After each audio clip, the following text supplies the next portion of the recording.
Di sini saya sebagai mahasiswa dari Prodi Rekam Medis dan Informasi Kesehatan.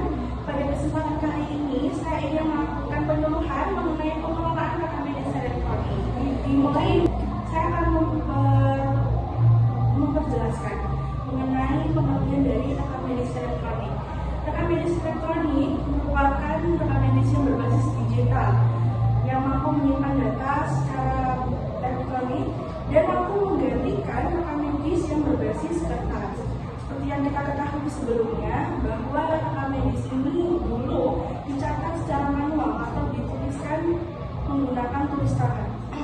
Namun semakin berkembangnya teknologi dan efisiensi dari segala pasien sangat tinggi, maka dari itu pencatatan rekam medis dilakukan dengan elektronik dan diharapkan pencatatan ini mampu meminimalisir hal-hal yang tidak diinginkan. Selanjutnya ada tujuan rekam medis elektronik. Yang pertama ialah meningkatkan efisiensi pelayanan. Selanjutnya mempercepat akses data pasien dan mendukung pengambilan keputusan medis. Seperti yang sudah saya jelaskan sebelumnya, kita tidak ingin ketika datang kemudian harus mengantri lama apabila nantinya berkasnya itu hilang dan kita harus mengulang dari awal. Kita tidak ingin hal tersebut terjadi, ya. Maka rekam medis elektronik ini menjadi salah satu solusi supaya efisiensi pelayanan kesehatan kita sebagai pasien tidak terlalu lama dan lebih efisien. Kemudian ada manfaat dari rekam medis elektronik. Yang pertama adalah mengurangi kesalahan pencatatan. Data terintegrasi antar unit, kemudian mudah diakses dan disimpan, dan terakhir mendukung pelayanan secara cepat. Sudah saya jelaskan sebelumnya juga bahwa rekam medis elektronik ini memberikan efisiensi atau dampak efisien dalam proses pelayanan kesehatan. Namun hal itu tidak hanya berpengaruh bagi pasien, namun bagi tenaga kesehatan seperti saya itu juga sangat merasakan dampaknya, karena kami sebagai rekam medis harus mendistribusikan data-data pasien kepada tenaga kesehatan lainnya, sehingga rekam medis elektronik ini sangat memberikan manfaat yang positif. Selanjutnya ada komponen rekam medis elektronik.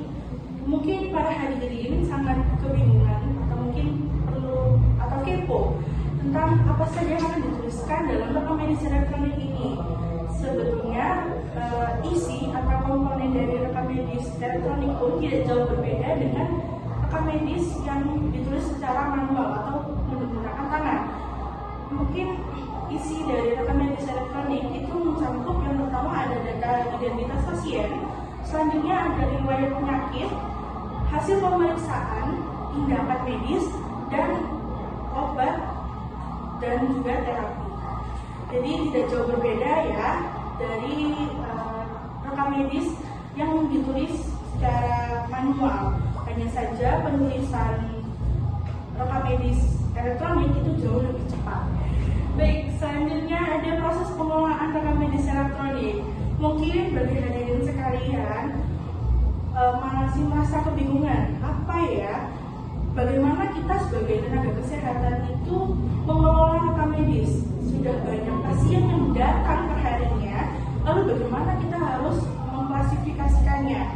Jadi, maka dari itu kami sebagai tenaga kesehatan, terutama di bidang rekam medis, proses pengelolaan rekam medis elektronik yang pertama adalah input data pasien, selanjutnya penyimpanan data, dilanjut dengan pengolahan informasi, dan diakhiri dengan distribusi atau akses data apabila pasien tersebut sedang melakukan jadwal untuk berobat.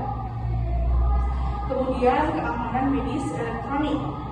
Pada keamanan ini mungkin para hadirin akan bertanya-tanya, bisa nggak ya data saya itu disimpan secara rahasia, tidak diketahui baik untuk keluarga saya sendiri. Jadi yang tahu hanya saya, dokter atau tenaga medis lainnya, dan juga Tuhan. Itu apakah bisa ya? Tentunya bisa.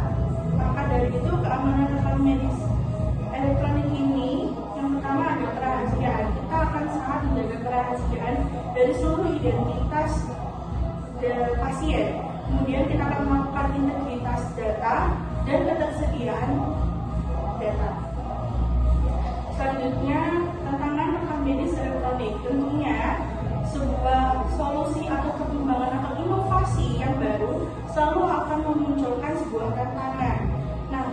dari rekam medis elektronik sendiri yaitu ada gangguan sistem, keamanan data atau hacker, kurangnya SDM yang terlatih, dan biaya implementasi. Selanjutnya, tantangan rekam medis elektronik. Semakin berkembangnya teknologi juga tidak bisa kita pungkiri bahwasanya ada tantangan atau kerugian dari suatu inovasi. Dari tantangan rekam medis elektronik sendiri, yang pertama ada gangguan sistem, keamanan data atau hacker, kurangnya SDM terlatih, dan biaya implementasi. Seperti yang kita ketahui, selanjutnya ada solusi rekam medis elektronik. Di mana ada tantangan, maka di situ juga ada solusi. Solusi yang bisa saya berikan, yang pertama adalah pelatihan tenaga kesehatan. Selanjutnya sistem keamanan berlapis, backup data rutin, dan penggunaan SOP yang jelas. Mungkin sekian dari pemaparan atau penyuluhan mengenai pengelolaan rekam medis elektronik yang bisa saya sampaikan.